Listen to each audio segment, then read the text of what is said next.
بسم اللہ الرحمن الرحیم۔ السلام علیکم ورحمۃ اللہ وبرکاتہ۔ میں حافظ محمد بلال بشیر ایک نئی ویڈیو کے ساتھ آپ سب کی خدمت میں حاضر ہوں۔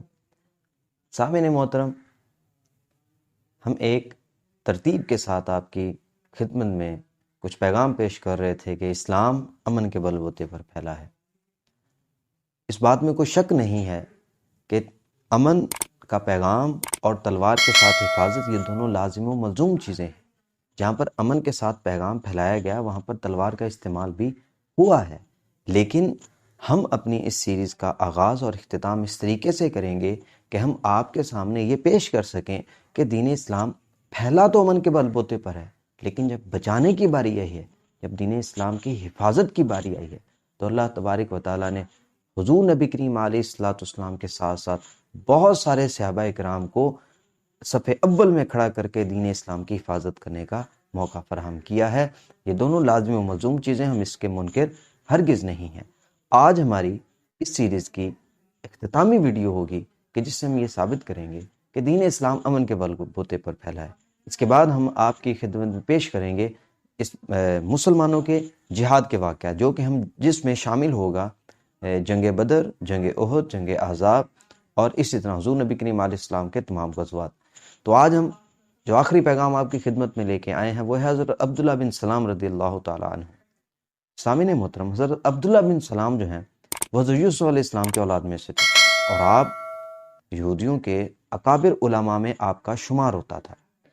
جب حضرت عبداللہ بن سلام مدینے میں داخل ہوئے اور آپ کو پتہ چلا کہ آپ حضور نبی کریم علیہ الصلوۃ والسلام تشریف فرما ہیں اور آپ بت پرستی سے روکتے ہیں اور آپ دین اسلام اور اللہ تبارک و تعالیٰ کی وحدانیت کا پیغام دیتے ہیں، تو آپ حضور نبی کریم علیہ الصلوۃ والسلام کے بارگاہ اقدس میں حاضر ہوئے، اور حاضر ہو کر آپ نے حضور نبی کریم علیہ الصلوۃ والسلام کے اللہ تبارک و تعالیٰ کے پیغام کے بارے میں پوچھا۔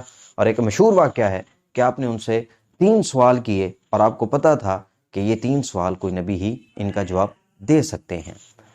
کیا ہوتا ہے جب آپ کو ان سوالوں کا جواب مل جاتا ہے، ان سوالوں کو جواب ملنے کے بعد آپ حضور نبی کریم علیہ الصلوۃ والسلام پر ایمان لے آتے ہیں۔ ایمان لانے کے بعد آپ اپنی قوم کو طلب کرتے ہیں، حضور نبی کریم علیہ الصلوۃ والسلام سے عرض کرتے ہیں یا رسول اللہ کیا میری قوم مجھے مانے گی؟ تو حضور نبی کریم علیہ الصلوۃ والسلام نے آپ سے گفتگو کی، اور گفتگو کرنے کے بعد جب آپ نے کہا کہ میری قوم تو مجھے بہت اچھا جانتی ہے، لیکن جب وہ میرے مومن ہونے کے جب ان کو پتہ چلے گا تو وہ میرے خلاف ہو جائیں گے، تو آپ نے کہا کہ یا رسول اللہ میں ان کو بتانے سے پہلے ایک کام کرنا چاہتا ہوں، وہ یہ ہے کہ آپ میری پشت پر میرے بعد میں آپ ان سے میرے بارے میں پوچھیں، دریافت کریں کہ وہ میرے بارے میں کیا خیال رکھتے ہیں۔ تو کیا ہوا، حضور نبی کریم علیہ الصلوۃ والسلام نے ان کو بلایا اور حضرت عبداللہ بن سلام پردے کے پیچھے چلے گئے۔ جب ان کو بلایا تو پوچھا بھی بتاؤ بھی آپ حضرت عبداللہ بن سلام کے بارے میں کیا کہتے ہیں؟ تو تمام جتنے بھی یہودی لوگ تھے انہوں نے آپ کے اخلاق کی، آپ کے اعتبار کی، آپ کے ہر ایک چیز کو انہوں نے بڑے آسان طریقے سے گواہی دی، اور گواہی دینے کے بعد انہوں نے کہا کہ آپ کے جیسا نیک انسان دنیا میں نہیں ہے۔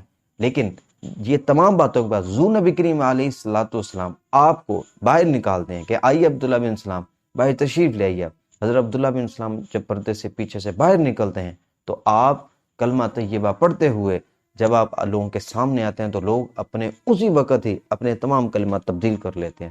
جہاں پر پہلے آپ کو وہ پاکیزہ سمجھتے تھے، وہیں آپ پر وہ طعن و تشنیع کرنے لگے۔ جہاں پر وہ آپ کی صفت بیان کر رہے تھے وہیں آپ کی برائیاں کرنے لگے۔ جہاں پر وہ آپ کے مداح تھے وہیں آپ کی برائیوں کے پل باندھنے شروع کر دیے۔ تو یہ منافقانہ اور مکروہ چہرہ یہودیوں کے ساتھ تھا، اور اس کے بعد انہوں نے حضرت عبداللہ بن سلام کی بڑی مخالفت کی، اور آپ پر انہوں نے طرح طرح کی سختیاں ڈالیں، اور ان سختیوں کے باوجود بھی حضرت عبداللہ بن سلام نے دین اسلام کو نہیں چھوڑا۔ تو ہمیں یہ معلوم ہوتا ہے کہ دین اسلام پھیلا امن کے بل بوتے پر ہے، لیکن بچایا تلوار کے بل بوتے پر گیا ہے۔ اور ہم اس موضوع کی اگلی آنے والی ویڈیوز میں ہم اس بات کی نشاندہی کریں گے اور آپ کے سامنے ہمارے اس ٹاپک کو واضح کر کے آپ کے سامنے پیش کریں گے۔ تب تک کے لیے اللہ حافظ، دعا میں یاد رکھیے گا۔ اللہ تبارک و تعالیٰ ہماری توفیق عطا فرمائے۔ والسلام، اللہ نگہبان۔